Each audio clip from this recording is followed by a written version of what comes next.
SLBC సొరంగంలో సహాయక చర్యలపై Nagar Kurnool SP Vaibhav గైక్వాడ్తో మా ప్రతినిధి స్వామికిరణ్ ముఖాముఖి.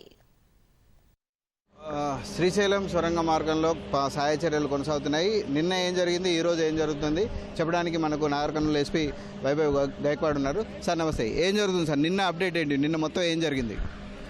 నిన్న మన ఎన్డీఆర్ఎఫ్, ఎస్డీఆర్ఎఫ్, ఆర్మీ మరియు మన సింగరేణి వర్కర్స్ నిన్న నుంచి అది మెకానికల్ డెబ్రిస్ గురించి గ్యాస్ కటింగ్ చేసి మటీరియల్ రిమూవ్ చేస్తున్నారు. తర్వాత మడ్ మటీరియల్ కూడా నిన్న నుంచి బయటకి రావడం స్టార్ట్ అయింది. అది ఈరోజు కూడా 3 షిఫ్ట్లో ఈ సింగరేణి టీం, ఎన్డీఆర్ఎఫ్ టీం అన్ని మొత్తం పని చేస్తున్నారు. సో హోప్ఫుల్లీ అది మన తొందరగా వీఆర్ ఎక్స్పెక్టింగ్ రిజల్ట్స్. సీసీ కెమెరాలు ఏర్పాటు చేసి కూడా మొత్తం చూస్తామని చెప్పేశారు. ఆ పని ఎంతవరకు వచ్చింది? అది మన స్కానింగ్ ఎక్విప్మెంట్, నిన్న స్కానింగ్ ఎక్విప్మెంట్ కూడా చేశారు. వాళ్ళు అనాలిసిస్ చేసి వాళ్ళకు కూడా రిపోర్ట్ ఇస్తారు. తర్వాత క్లియర్ కట్ ఐడియా వస్తుంది. ఓకే, ఇప్పుడు లోపలికి కావాల్సినటువంటి యంత్రాలు అంటే మొత్తంగా పూడిక తీయాలంటే కూడా వ్యాగన్స్ ఎక్కువ అవసరము. సో వెంటనే వాటిని అన్నింటినీ తరలించడానికి ఏమైనా ప్రత్యేకంగా ఏర్పాటు చేశారా?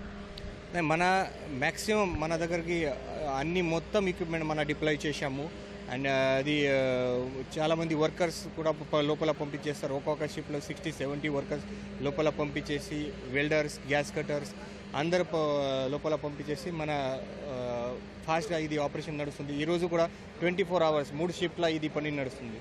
ఇప్పటివరకు ఆ 8 మందిని గుర్తించడానికి ఆనవాళ్ళు కానీ ఏదైనా సిగ్నల్ కానీ ఏదైనా ఉందా? అంటే స్మెల్ రావటం కానీ లేకపోతే బాడీ ఐడెంటిఫికేషన్ చేసేటువంటి ఏమైనా కెమెరాస్ కానీ అటువంటి ఏమైనా ఫలితాలు ఇచ్చాయా? ఇప్పటివరకు మన దీని గురించి కాంక్రీట్ ఇన్ఫర్మేషన్ లేదు. సో అది స్మెల్ కూడా అది చాలా ఆయిల్ మటీరియల్ ఉంది, వేరే మెకానికల్ మటీరియల్ ఉంది, రకరకాలుగా లోపల మటీరియల్ ఉంది. సో అది క్లియర్ కట్ అది స్మెల్ కూడా ఐడెంటిఫై కాలేదు. But hopefully will get better results. Thank you. ఇది ఎస్పీ గారు చెప్తున్నారు. ఎట్టి పరిస్థితుల్లో కూడా అంటే 3 షిఫ్టుల్లో పనులు కొనసాగుతున్నాయి కాబట్టి సహాయ చర్యలు ముమ్మరం చేశామని చెప్తున్నారు. మడ్ అలాగే లోపల ఉన్నటువంటి స్క్రాప్ను ఎప్పటికప్పుడు రైల్వే వ్యాగన్లో బయటికి తీసుకొస్తామని చెప్తున్నారు. ఇది ఇక్కడ అంటే సొరంగ మార్గంలో కొనసాగుతున్నటువంటి తాజా పరిస్థితి. Vote studio.